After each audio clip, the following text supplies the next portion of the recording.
Hi, it's Shelley, and I'm going to do your exam review for NUR 242, exam 2 for health assessment. My favorite part, the heart and the lungs, and a little bit of musculoskeletal. So we'll first go over your activity, so your musculoskeletal system.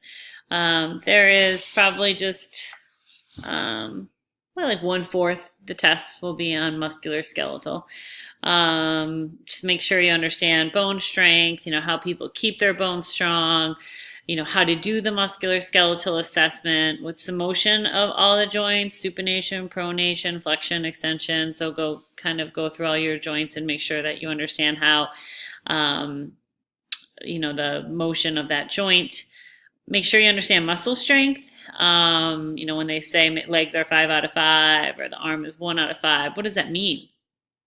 The back assessment will be important. So many people have back pain. Make sure you understand the spine curvatures and abnormalities in spine curvatures and any medications that can affect bone health and bone strength. Just have an understanding of what risk factors can affect people's musculoskeletal system. My husband at the age of 40 ripped his calf muscle playing lacrosse. And actually, when you look at the research about who rips their calf muscle, it's often men in their fourth decade of life. He's in the Coast Guard, so I had no problem kind of making fun of him a little bit, telling him that he thinks he's in better shape than he is. But anyways, just knowing or understanding the risk factors and the nursing implications of what things you should teach your patients.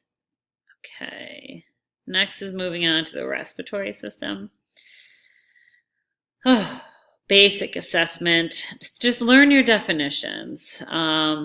Make sure you understand, fremitus and pectoriloquy, bronchophony, egophony. Make sure you understand all of those terms when you do a respiratory exam, and make sure you understand how to do the respiratory exam in full. And then getting into basic disease processes and their signs and symptoms. So things like TB, pneumonia, pulmonary edema, pneumothorax, pulmonary emboli. My brother is a physician, and he works at the University of Texas. He's an ED director, but he also does a lot of global health stuff, runs in the family, I guess.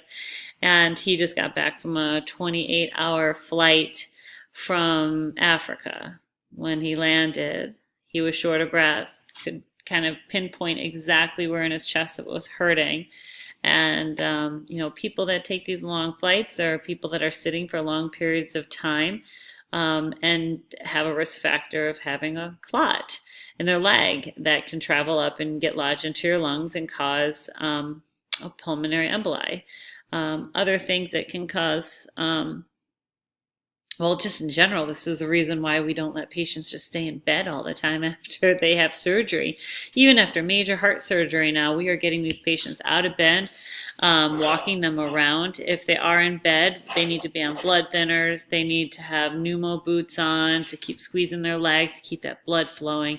So these are all the nursing things that we do when someone's at risk for, a blood clot in the hospital as well as being at home.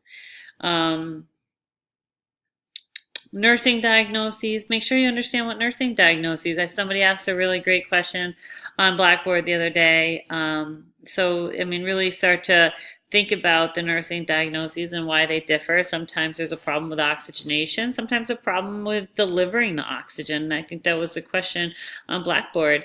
Sometimes you can have a lot of really good oxygen, but you don't have any hemoglobin to carry that oxygen.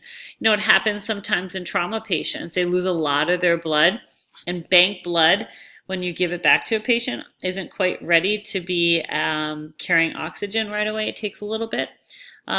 So a lot of times we have end organ failure because we don't have oxygenated red blood cells circulating the body. So that will affect your kidneys. Your kidneys can, we'll talk about a little bit later, but when your kidneys aren't being perfused with oxygen, you can get a little, it's called like pre-renal, basically hypotension induce acute tubular necrosis, so ATN, so you end up having low output, low urine output, all because you don't have the red blood cells circulating that oxygen. But the cardiac system is very, sorry, we're not doing cardiac. Get back to respiratory. So nursing diagnosis, make sure you understand them. Breathing patterns, Kussmaul's, read them all, learn them. You'll need to understand them when you read about them in an assessment. Also knowing your breath sounds. Where do you hear bronchial? Where do you hear vesicular? Where do you hear bronchiovesicular? What does it mean if you hear a different kind of breath sound in a different location than you're supposed to? Know the structures of the lungs. What are the age-related changes within the body, within the lungs? What things are normal? Smoking. Smoking is a big thing. You know, we are always trying to counsel all of our patients on smoking cessation, even in the hospital. As part of, if you say a patient smoked, you have to say that you counseled them and that you offered, assistance with smoking cessation. Cough, as I just did. One of the most common complaints, I have a cough. I think I was trying to tell you this the last time. You have to understand when somebody ever complains of something, you need to get to, is this an acute problem or a chronic problem? So if somebody says that they have a cough, you need to find more information. That doesn't really mean anything. A cough could mean just because I'm trying to drink water and I coughed a little bit of it. Or a cough could be it's 3 days and I'm having fevers, and that's more of an infectious cough. An acute cough could be from infectious reasons. A chronic cough, now this is more pathologic. Now, why is somebody having a pathologic cough? And is this just part of their disease process? Is this somebody with a COPD and this is just or emphysema from, coughing?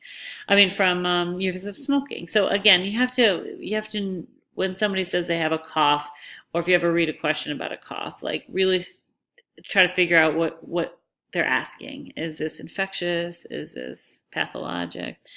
And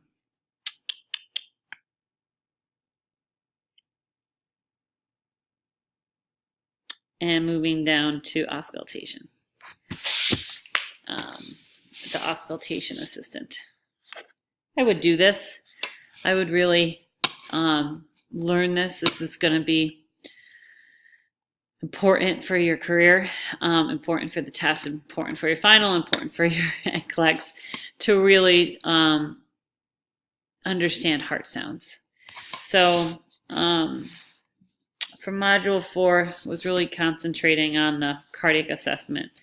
So things I'd want you to concentrate on would be things like the cardiac assessment, the full cardiac assessment, head to toe. The cardiac assessment, like things like the apical pulse. How do you check for the apical pulse? I always use the mnemonic ape to man, and do you know what that means? And when you're listening to different parts of the heart, do you know where the heart is generally structured? And when you're at different intercostal spaces, do you know what area of the heart you're listening to? If you're listening to the tricuspid, are you listening to the mitral? Your heart sounds. What if you hear, what is an S1 and an S2? What does that mean? What happens if you hear a click or a gallop or a murmur? And do you know how to grade the murmur? Or, at this point, if you're hearing a murmur, I want you to grab somebody and be like, was this a murmur and how loud is it and what's your grading? Or a lot of times when I was new, I would kind of grade it myself based on the scale, and then I would look at to see who was grading it and what they thought. And then again, you can see the progression of the murmur. Um, if no one's ever documented the patient had a murmur and it's a new murmur, you need to let somebody know so that they can work that up. Regurg, what is regurg? And insufficiencies. And again, you can have them in a lot of your valves, so understanding what you could hear. Pericardial friction rub. Oh, if you hear a murmur, why do you have them hold their breath? And what else can I say? That'd be a good topic on discussion board. Like, if you heard something and you had them hold their breath, why do you think we make them do that? The conduction through the heart, one of my very favorite topics. What is your primary pacemaker in the heart? Your SA node, what does it fire at? 60 to 100. Then it goes to your AV node, which is the secondary pacemaker of the heart. It's paces between 40 and 60, and then it goes down the bundles out to the Purkinje fibers, and that's the ventricular area, and that beats about 20 to 40, and that's really the backup. If your SA and your AV node blow out, it's your ventricle beats, and that can be VTAC, which is very bad. But just a rough idea, understanding of the conduction through the heart.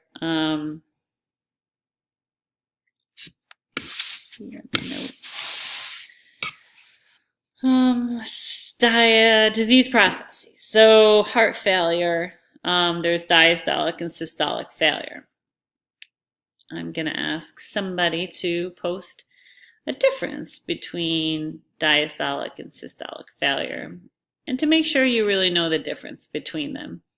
You know, one of them is going to cause some backup of blood because the heart can't pump out efficiently, so the heart kind of backs up. You can have JVDs when you turn the head, and you can kind of see this bounding jugular vein. You'll see fluid in their heart, their hands, their legs, their body. And then the other one, a lot of times, you know, if depending on the heart failure, fluid can back up into the lungs. So somebody do me a favor and post that online, or maybe you guys can do that with your studying if you don't want to share yet. But understand kind of how the heart fails, and what signs and symptoms you see in the person when the heart is failing. Venous stasis ulcers, what they look like. Arterial occlusions, seen that. Dependent edema, what things we can do for somebody with a dependent edema. You know, there are medications, but there's a lot of nursing things we can do with somebody with dependent edema.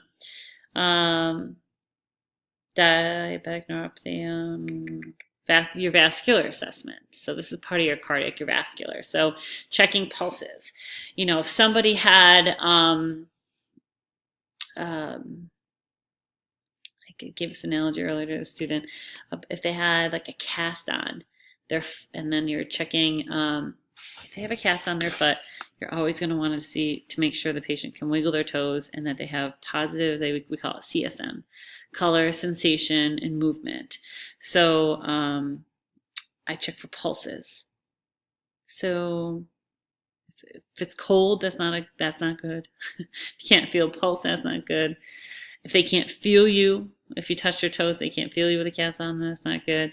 And if they can't move, that's not good.